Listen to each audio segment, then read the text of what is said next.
The most powerful country in all of human history is 249 years old. That's younger than some tortoises.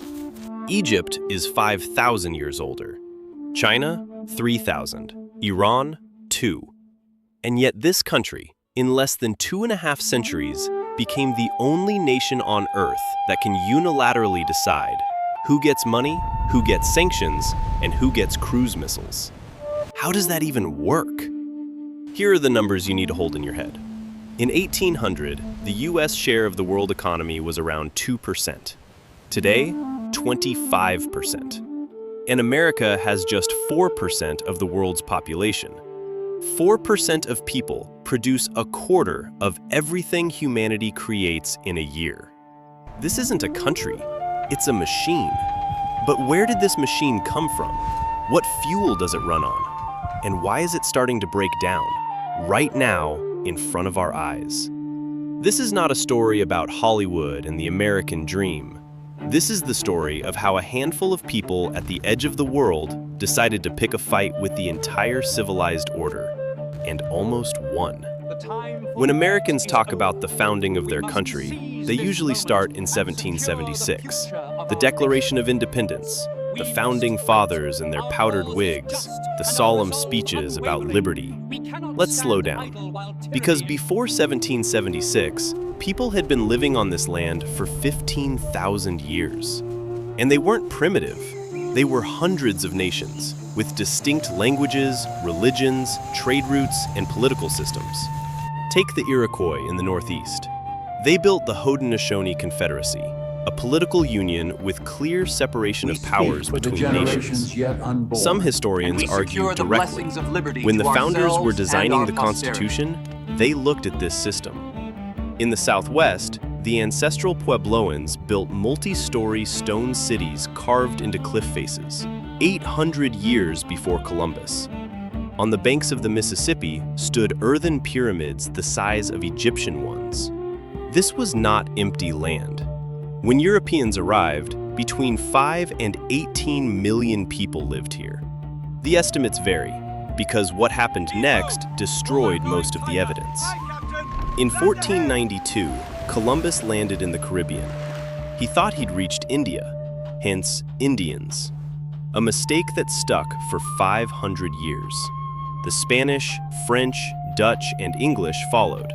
Everyone wanted their piece. And each brought the one advantage no one planned for.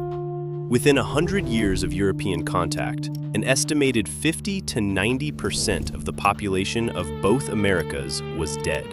The largest demographic catastrophe in human history. Europeans arrived to land that seemed empty. It wasn't empty. They had just emptied it themselves. The first attempt at an English colony ended in horror. 1587, Roanoke Island, North Carolina. 117 settlers, left with supplies and a promise of resupply. When ships returned 3 years later, nothing. No people, no bodies, no signs of struggle. Just one word carved into a tree, Croatoan. No one knows what it means to this day. But the English didn't stop. In 1607, Jamestown appeared, the first permanent settlement. The early years were hell. Of 500 people who arrived in the winter of 1609 to 1610, 60 survived. People ate bark, leather, and by some accounts, each other. What saved them? Tobacco. A local man named John Rolfe figured out how to grow it at scale. Within a few years, Virginia was exporting 20,000 pounds a year to England. Money appeared, and with money, people willing to make the crossing. But alongside tobacco, in 1619, something else arrived in Virginia, the first ship carrying enslaved Africans. That same era, in 1620, came the event Americans would turn into a founding myth. 102 Puritans, religious dissenters who'd become unwelcome in England, boarded a ship called the Mayflower and sailed into the unknown. 66 days across the Atlantic, storms, disease. Before landing, they signed the Mayflower Compact, an agreement to live by fair laws created by vote, the first document of self-governance in North America. Half of them didn't survive the first winter. By the mid-1600s, 13 British colonies lined the eastern seaboard, each with its own character. Virginia, plantations, enslaved labor, aristocracy. Massachusetts, stern Puritans, strong self-governance. Pennsylvania, Quakers, tolerance, peace, different people, different values, one crown above them all. And it was that crown that would eventually break everything. The British Empire in 1763 was at its absolute peak. The 7 Years' War had just been won. The French were expelled from North America, but war costs money, and London decided the colonies should pay for their own defense. Taxes arrived, a stamp tax, a tea tax. By 18th century standards, quite modest. The colonists exploded. Not because of the amount, because of the principle. They had not a single representative in the British Parliament. No taxation without representation. That phrase became a battle cry. The philosophical question was simple. Are we British subjects or not? If yes, why don't we have a voice? In December 1773, a group of colonists disguised as Native Americans boarded British ships in Boston Harbor at night and threw 342 chests of tea into the water. In today's money, about $2 million in damages. The political effect, priceless. The Boston Tea Party. Britain responded harshly. Colonists started arming. In April 1775, the first shots were fired. The revolution had begun, though no one called it that yet. The early months were about the rights of British subjects, about restoring the old order. Independence, almost no one mentioned it. But the logic of war does what it does. July 4th, 1776. Thomas Jefferson wrote the words that would change the world. We hold these truths to be self-evident, that all men are created equal, that they are endowed by their Creator with certain unalienable rights, that among these are life, liberty, and the pursuit of happiness. Beautiful? Yes. And Jefferson, who wrote those words, owned more than 100 enslaved people. That paradox wasn't an accident. It was a fundamental contradiction wired into the country's DNA from the very first day. On paper, the Americans had no chance. The British Army, the best in the world. The British Navy, unbeatable. Professional officers, precise logistics, a vast budget. The Americans had a militia. Soldiers went home when their contracts ended, sometimes mid-campaign. No money, no uniforms, no shoes. General George Washington lost battle after battle. In the winter of 1777 to 1778, his army camped at Valley Forge outside Philadelphia. No coats, on the snow. Soldiers left bloody footprints. About 2,500 men died that winter, more than in most of the actual battles. At that moment, the war could have simply ended. It didn't, for one reason. France hated Britain more than it loved peace. The American victory at Saratoga in 1777 convinced Paris that these rebels could actually win. French money, ships, and soldiers shifted the balance. In 1781, at Yorktown, British General Cornwallis found himself trapped. Americans and French on land, French fleet at sea, nowhere to go. He surrendered. Legend has it the British military band played a tune called "The World Turned Upside Down" at the surrender ceremony. You couldn't write it better. In 1783, Britain officially recognized the independence of 13 states. The young republic stretched all the way to the Mississippi. Now they had to figure out how to govern it. In 1787, 55 delegates gathered in Philadelphia, all summer behind closed doors. Their task? Answer a question no philosophy had solved in thousands of years. How do you build a strong government that doesn't become a tyranny? They invented separation of powers: legislative, executive, judicial, each checking and limiting the other two. They invented federalism, a balance between central government and states. They invented the presidency, an elected head of state with a fixed term. Nothing like it had existed before. The Constitution of 1787 is still the operating law of the United States, the oldest written constitution in the world. Washington was unanimously elected first president. He could have been king. Some people literally asked him to be. He refused, served 2 terms, and left. That precedent turned out to matter more than any law. Power can be transferred peacefully, but a bomb had already been built into the foundation. Southern states refused to sign without a guarantee that slavery would be protected. Northerners gave in. The document that proclaimed the equality of all men legally protected the right of some men to own others. The timer started.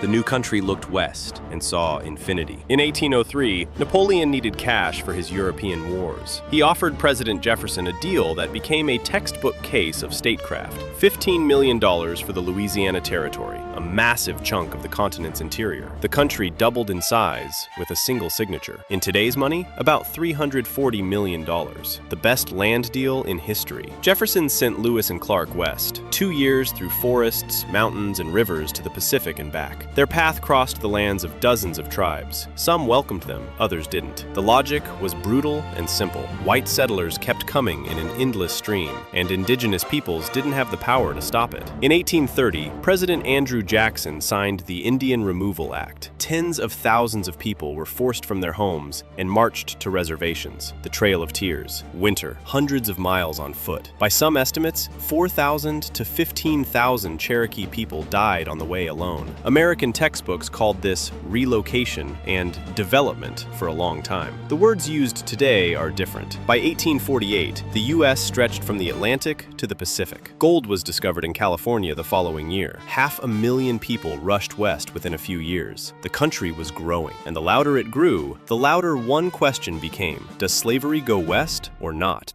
By 1860, the United States were two different civilizations under one roof. The industrial North, cities, factories, railroads, free labor, immigrants, the economy of the future. The agrarian South, cotton plantations, slow rhythms, and 4 million enslaved black people, on whose labor everything ran. In November 1860, Abraham Lincoln won the presidency, a politician who opposed slavery spreading to new states. The South took this as a declaration of war. They didn't wait. State by state, they began leaving the Union. In February 1861, 7 states declared the Confederate States of America. In April 1861, Confederate forces opened fire on Fort Sumter in South Carolina. Nobody died, but the war had started. 4 years, more than 620,000 dead, more than all other American wars combined, including both world wars. Lincoln initially said he was fighting for the Union, not abolition. That was politics, not hypocrisy. Border states where slavery was legal hadn't left yet. He couldn't afford to push them away. But by 1862, he understood.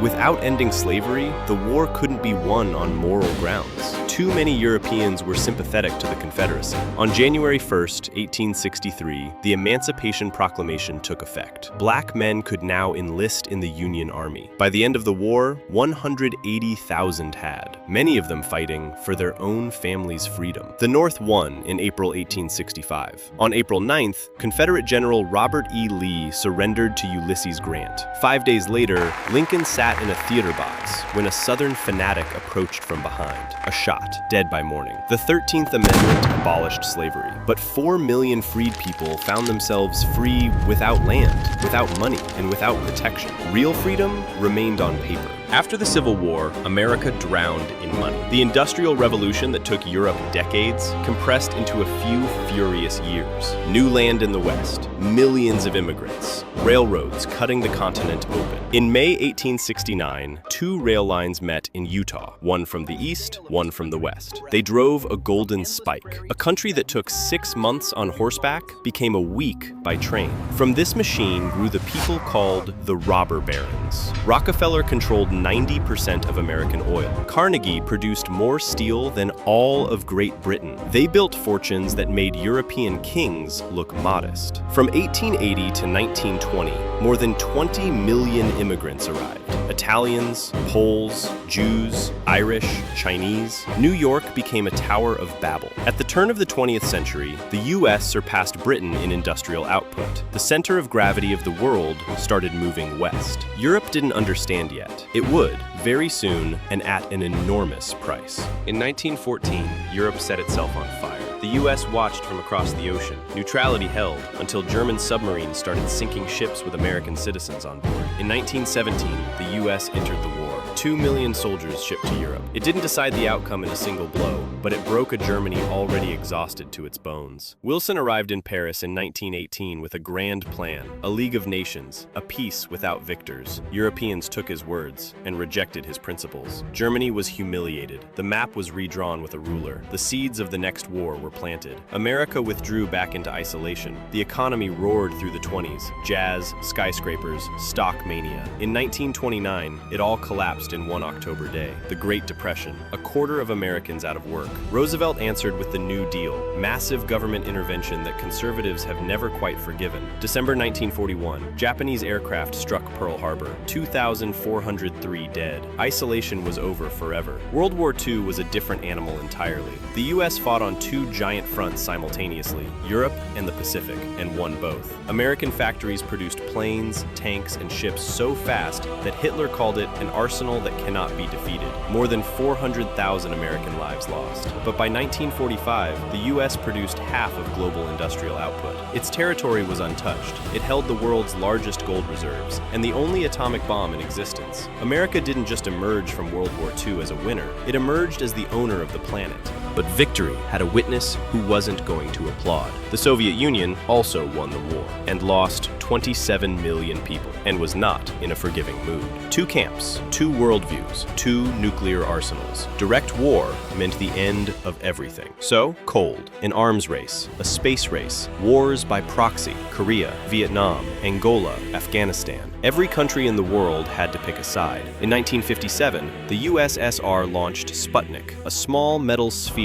orbiting the planet and beeping. In America, panic. Soviet missiles could reach anywhere. Congress immediately poured money into science and education. 12 years later, Americans walked on the moon, partly because of that fear. October 1962, the Cuban Missile Crisis. 13 days when the world stood one step from nuclear war. Soviet missiles in Cuba, American naval blockade, a finger on the trigger. It resolved through luck and diplomacy. It later emerged that a Soviet submarine received a false signal of attack. Its commander had authority to launch a nuclear torpedo without Moscow's approval. He refused. One man in a submarine decided not to start a nuclear war. His name was Vasily Arkhipov. Almost nobody knows this. Inside the country, America was going through its own revolution, the civil rights movement. Rosa Parks refuses to give up her seat. Martin Luther King leads 250,000 people to the Lincoln Memorial. I have a dream. The Civil Rights Act of 1964. Formal segregation ended. Real equality still ahead. Then Vietnam, America's first lost war.